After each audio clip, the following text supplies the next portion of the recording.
জি, আসসালামু আলাইকুম রহমতুল্লাহ। আমি doctor Zillur Hasan Rony, consultant orthopaedic বিভাগ, জাতীয় অর্থোপেডিক হাসপাতাল ও পুনর্বাসন প্রতিষ্ঠান নিটোর। আজকের আমার টপিকসটি হলো খুবই কমন ফ্রোজেন শোল্ডার বা জমানো কাঁধ। ফ্রোজেন শোল্ডার আমাদের হরহামেশাই আমরা পাই রোগী, বিশেষ করে মাঝবয়সী মহিলাদের ক্ষেত্রে এই রোগটি কমন। তবে পুরুষের যে না হয় না তা না, পুরুষদেরও আমরা পাই। সেক্ষেত্রে হার মহিলাদের চেয়ে অনেকটা কম। এই রোগটা প্রথমে বলতে হয় এটা আসলে কি বা কিভাবে হয়।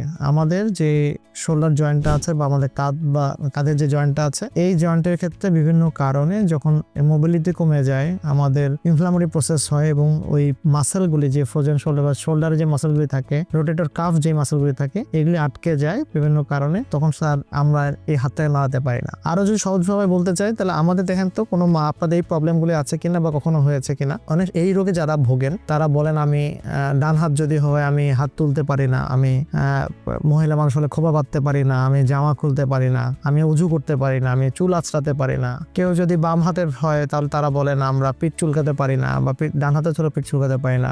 অনেক সময় আমরা বলে আমরা মানে ওয়াশরুম করার পর পানি নিতে পারি না। এই ধরনের প্রবলেমগুলি, হাত তুলতে পারি না, আগে পারতাম এতটুকু, এখন আরো পারি না, এতটুকু পারি। প্রথম দিকে পারতাম এতটুকু, দিন দিন আমার হাতের নড়ানোর ক্ষমতা, ঘোরানোর ক্ষমতা কমে যাচ্ছে। এটাকে মোটামুটি আমরা মোটা দাগে দেখতে গেলে ফ্রোজেন শোল্ডার বলি বা জমানো কাঁধ বলি। এটা খুব চমৎকার চিকিৎসা আছে। আমরা যদি প্রথম থেকে চিকিৎসা শুরু করতে পারি খুবই ভালো রেজাল্ট পাওয়া যায়।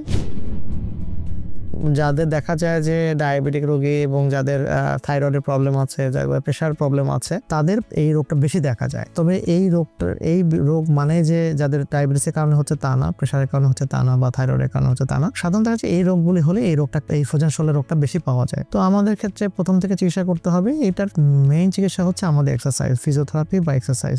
ট্রিটমেন্ট যদি আমরা বলতে চাই, ট্রিটমেন্টের ক্ষেত্রে আমাদের বিশেষ ধরনের কিছু ব্যায়াম আছে। এই ব্যায়ামগুলো আমরা রোগীদেরকে শিখিয়ে দিই, তাদেরকে বলে দিই যে যতবার পারেন মনে রাখার জন্য বলে দিই। বিশেষ করে আমি যে যখন 5 ওয়াক্ত নামাজের পরে 5 মিনিট 10 মিনিট ধরে আমরা বিশেষ ধরনের কিছু ব্যায়াম দেখিয়ে দিই। এই ব্যায়ামগুলি করবেন।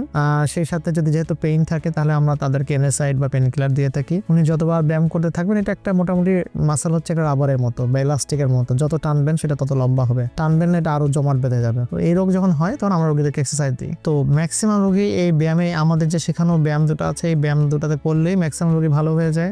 তাদের এই ব্যায়াম করতে গেলে একটু ব্যথা তো হবেই, যেহেতু একটা ব্যথা হয় যে জমাট বাঁধানো কাঁধ, তাকে জোর করে নাড়াতে হচ্ছে, যত জোর করে নাড়াবে তত এটাকে ব্যথা হবে। সেক্ষেত্রে আমরা বলি একটু মলম দিবেন বা একটু হট কম্প্রেশন দিবেন, হট শেক দিবেন, তারপর এক্সারসাইজ করবেন। যদি দেখা যায় যে এক্সারসাইজ করছে, তারপরে শেক দিচ্ছে, ওষুধ খাচ্ছে, তারপর সে কষ্ট হচ্ছে, খুব নাড়াতে পারছে না, তো সেক্ষেত্রে আমরা বিভিন্ন ধরনের থেরাপি নিই, অথবা আমরা বিশেষ ধরনের কিছু ইনজেকশন থাকে, সেই ইনজেকশন দিলে এর পেইনটা সাবসাইড হয়ে যায়। তখন আমরা তাদেরকে এক্সারসাইজ করতে বলি, তখন রোগীর জন্য এক্সারসাইজ করা সহজ হয়ে যায়।